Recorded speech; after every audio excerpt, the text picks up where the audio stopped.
Shifa, welcome to Jamia. आप जामिया में enter हो चुके हैं, 1 महीने तक क्लास ले चुकी हैं और आप जामिया के सेलिब्रेशन को सेलिब्रेट भी कर रही हैं, जामिया फाउंडेशन डे को। कैसा महसूस हो रहा है अपनी ड्रीम यूनिवर्सिटी में आके और ये सारी चीज़ों को पूरा करते हुए? बहुत अच्छा लग रहा है, यूनिवर्सिटी भी बहुत अच्छी है, अच्छा लग रहा है बहुत ज़्यादा। क्लासेस कैसी चल रही हैं, टीचर्स कैसे हैं, फ्रेंड्स कैसे हैं? हाँ, सब बहुत अच्छे हैं, प्रोफेसर्स भी बहुत अच्छे हैं, क्लासेस भी अच्छी होती हैं रेगुलर। सेटिस्फाइड अपने कोर्स से? हाँ, सेटिस्फाइड है। ओके, चलिए कोर्स पे आते हैं। सबसे पहले आपका कोर्स जो है वो है बीएससी अप्लाइड मैथमेटिक्स, जो कि इससे पहले ये जामिया कंडक्ट करवाती थी इसका एग्ज़ाम, बट अब से सीयूईटी में चला गया। क्या डिफरेंस है इसमें? सेम सिलेबस है, मतलब जो जामिया खुद लेता है उससे सिलेबस मतलब ऑलमोस्ट दोनों का सेम ही है। और अप्लाइड के लिए थोड़े से कुछ अलग मतलब चैप्टर्स हैं जो कि अलग से करने पड़ेंगे, बट जब एग्ज़ाम में जाएंगे तो हमारे में ऑप्शन देता है कि डायरेक्ट प्योर वाले मतलब एक सेक्शन वो प्योर का भी ओपन करके कर सकते हैं और अप्लाइड वाले अप्लाइड का कर सकते हैं। तो ऐसा होता है कि नहीं, मान लीजिए आपका जो अप्लाइड का जो सिलेबस होता है वो एनसीईआरटी से ही होता है या आउट ऑफ एनसीईआरटी कुछ अलग से सिलेबस है इसका? इसमें तो ऑल मतलब मोस्टली एनसीईआरटी बेस्ड ही था, सीयूईटी के थ्रू जो हुआ है, बट जो जामिया का है उसमें थोड़ा सा मतलब उससे अप आता है, थोड़ा सा अप लेवल आता है। जैसे कि आपने अभी बोला कि आपका एक पोर्शन होता है जिसमें आपको सीयूईटी चूज़ करने देता है कि आप प्योर से करना चाहते हैं या फिर अप्लाइड से करना चाहते हैं। जैसे आपने बताया कि 50 क्वेश्चंस होते हैं, 50 में से आपको कितना करना होता है और क्या उसके कितने सेक्शंस में डिवाइड है? वो सेक्शन ए कंपल्सरी होता है 15 क्वेश्चंस, बाकी जो दूसरा सेक्शन होता है वो सेक्शन बी होता है जिसमें 35 टोटल होते हैं और जिसमें से 25 क्वेश्चन कंपल्सरी होते हैं करना। और कितने मार्क्स के होते हैं पर क्वेश्चन?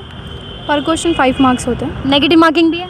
हाँ, 1 मार्क्स के। लाइक कि मतलब 40 क्वेश्चन आपको अटेम्प्ट करने और 5 से इंटू करके 200 मार्क्स। अच्छा, तो इसी बात पे आप ये बता दीजिए कि कट ऑफ क्या जाती है, जो जामिया ने कट ऑफ निकाला था उसकी कट ऑफ क्या रहती है? 150 मार्क्स। 150 मार्क्स मतलब ये तो फर्स्ट टाइम था तो थोड़ा कम है। आगे नेक्स्ट ईयर में मतलब अब तो सबको पता हो गया है कि अप्लाइड मैथ सीयूईटी के थ्रू होगा तो ज़्यादा भी हो सकती है कट ऑफ। लाइक कि आपने जैसे ये वाली बात बोली कि प्योर एंड अप्लाइड मैथ्स में से दोनों में से कोई एक कर सकते हैं, बट पेपर जब अप्लाइड के लिए हो रहा है तो उसमें प्योर के क्वेश्चंस क्यों पूछते हैं या फिर प्योर से आप क्यों अटेम्प्ट दे सकते हैं, इसका कोई रीज़न? क्योंकि मोस्टली जो होते हैं वो मतलब प्योर मैथ्स के लिए भी प्रिपेयर करते हैं और अप्लाइड मैथ्स के लिए भी, क्योंकि ऑलमोस्ट सिलेबस सेम होता है दोनों का ग्रेजुएशन में आने के बाद भी। तो जिनका मतलब उसमें कमांड है प्योर मैथ्स में वो उसमें कर सकते हैं, बाकी जिनका अप्लाइड में है वो कर सकते हैं। टाइम ड्यूरेशन कितना रहता है 50 क्वेश्चन के लिए? 1 आवर। 1 आवर में आपको 40 क्वेश्चन पूरे अटेम्प्ट करने हैं। अच्छा, सीबीटी रहता है, इससे सारे लोगों को ये डाउट रहता है कि सीबीटी में कभी कंप्यूटर बंद हो जाता है, कभी आपको सही पेपर सही क्वेश्चंस नहीं मिल पाते हैं या फिर क्रैश होने लगता है, तो इस तरीके की कोई दिक्कत आती है?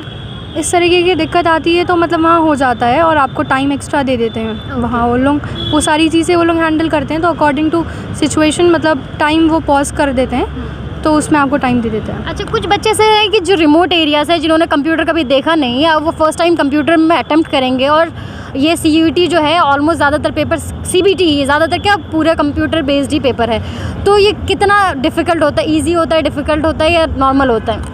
नॉर्मल होता है, कोई भी कर सकता है। कोई भी कर सकता है, कहीं से भी आएगा?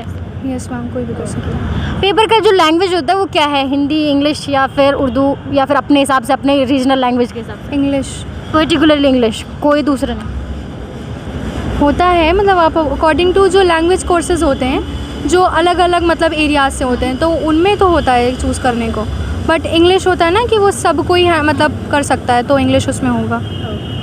तो जामिया के लिए अगर आप सीयूईटी अप्लाइड मैथमेटिक्स करना चाहते हैं तो वो तो सिर्फ और सिर्फ मैथ्स ही चाहिए।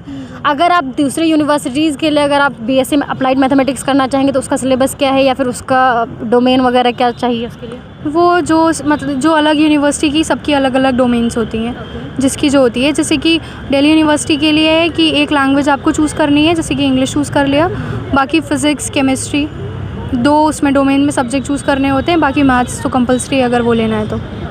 चलिए अब तैयारी की बात करते हैं, क्योंकि सबसे अहम है कि आप कोई भी पेपर देने जाएंगे उससे पहले आपकी तैयारी कैसी है? तैयारी कहाँ से की थी आपने? हमने इसी कोचिंग से करी थी, नई उड़ान से। जी, बहुत हेल्प मिली, बहुत ज़्यादा, और मतलब मेन जो टारगेट है मतलब रहता है उसको अच्छे से करवाते हैं, बहुत हेल्प मिली इससे। तो जैसा कि आपने सुना, इन्होंने बताया कि जो इन्होंने तैयारी की थी अप्लाइड मैथमेटिक्स के लिए या फिर बीएससी जनरल मैथमेटिक्स के लिए भी, दोनों ही की प्रिपरेशन हमारे यहाँ नई उड़ान में कराई जाती है। पिछली बार भी कराई गई थी, जिनमें से सारे स्टूडेंट सेलेक्ट हो चुके हैं और इस साल भी ये कोर्स कराई जा रही है। तो सारे स्टूडेंट जिनको भी अगर अप्लाइड मैथमेटिक्स, बीएससी जनरल या बीएससी मैथमेटिक्स करना है, वो हमसे जुड़ सकते हैं, हमें कॉन्टैक्ट कर सकते हैं।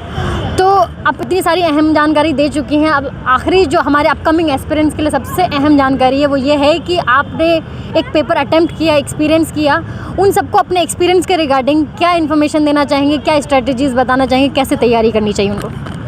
मतलब अगर आपको स्टार्टिंग से ही मतलब प्रिपरेशन करनी पड़ेगी और 1-2 महीने पहले तैयारी करके अगर सोचें कि क्लियर हो जाएगा तो उतना नहीं हो पाता है। आपको पहले से अच्छे से प्रिपरेशन करनी पड़ती है।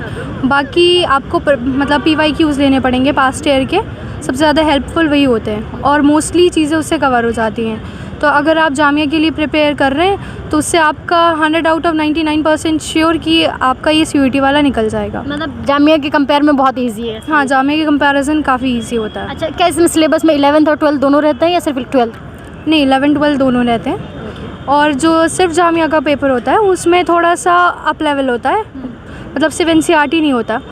और बाकी उसके लिए CUET के लिए सिर्फ और सिर्फ NCERT बेस्ड होता है।